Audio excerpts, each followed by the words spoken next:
As crews remove a car from this Asher Avenue house, homeowner Vanessa Carter tries to keep herself calm. I didn't know what to do, what to say.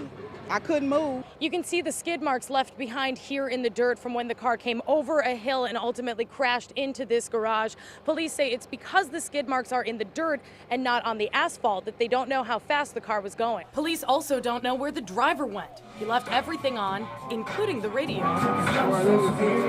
When police say he crawled out the window of this crushed black Camry and ran. He got out and he ran that direction. That's the last lead police have as to the driver's whereabouts. Carter's son and mother were inside, just feet from the crash. I'm just glad, it wasn't worse than what it is. She's this calm because, believe it or not, this has happened before. I guess that's the price you pay when you stand on the corner. Carter's corner home for 30 years is now in shambles. It's a hard hit.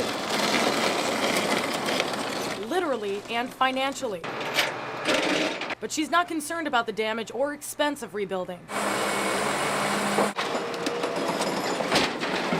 Only one thing she wants tonight. I hope they'll be able to find the one that tore our house up. That would make me feel a lot better. We're hoping we get in the Des Moines region because Des Moines is only 9.5 hours away from us. Meet the ultimate Lady Trojan fan, Elaine Landrum. She only missed one game this year. Oh, goody, we'll be in the Des Moines one. Finally, they got the news they've been waiting for.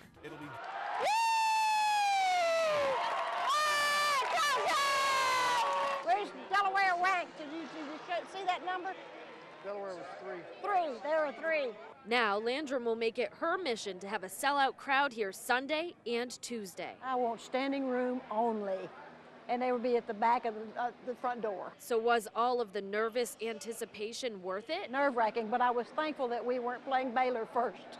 Probably by midnight, my husband will have reservations at the Hilton Garden Inn, 0.5 of a mile from the gym. Just in case. Just in case. You treat your legislative body like we are some idiots. Okay. Pine Bluff City Council aldermen argue after a resolution fails to express no confidence in Police Chief Brenda Davis Jones. There's a lot of turmoil within the police department, and we are losing officers. We've had some that was terminated and that was rehired, and then there are some other problems. The mayor says Chief Jones is the best person qualified for the job. Under her leadership, he says crime is down, grant funding is up, and the department is better off. As mayor and the chief's manager, I don't understand when you say that she's not doing the job. I don't manage on accusations. I manage on productivity. There are things that are going on that are not professional, that are not as they should be. Tonight's vote sparked high emotions among City Council aldermen who say the chief is not showing professional leadership. Morale within the department is low and turnover is high. But I think that we owe an opportunity for the mayor to give some dialogue to the situation, and I wanted him to be able to do that. Some aldermen say while the vote may be split tonight, it may come back up again in the future with a very different result. It's the same field where fans cheer on the Go Devils every year. But what happened here 6 months ago silenced an entire community. 911, where's your emergency?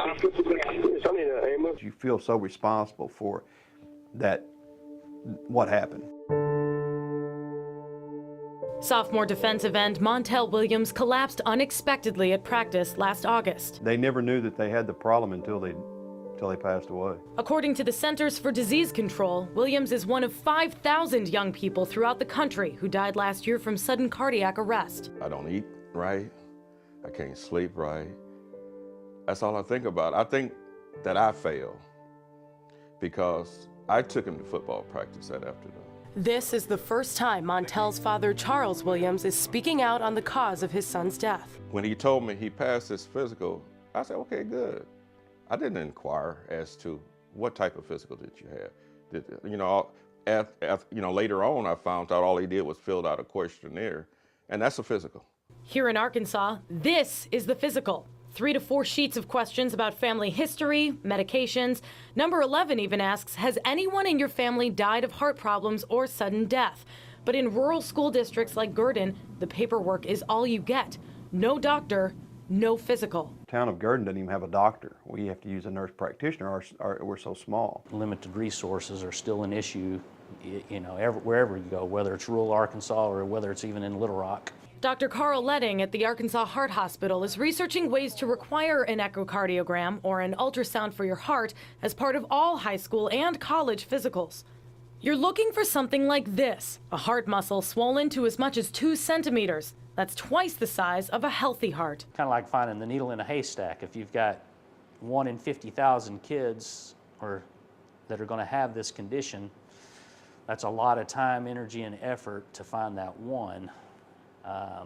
And then so trying to find that one to prevent that case is the difficult part. And no one really has come up with a clear-cut plan on how to find that case and prevent that long term. Just last year, 2 undetected cases here in Arkansas. Montel Williams and Razorback Garrett Ekman both had hypertrophic cardiomyopathy or an enlarged heart. Without the echocardiogram, Sometimes they just have sudden cardiac death, and that's how we detect it. He thought he was a young man. I told him, no, you're still my baby. for this lonely father, learning of his son's heart condition after his death doesn't ease the pain. People say it's going to get better in time. Let them try it. All kids, not just the kids that have the family history, but really all kids need to go through a more comprehensive test because they may not know that they have it, their parents may not know that they have it. If you want to see your son at the end of next season, you better make sure you have a good physical. Because there's going to be another father in my seat next year.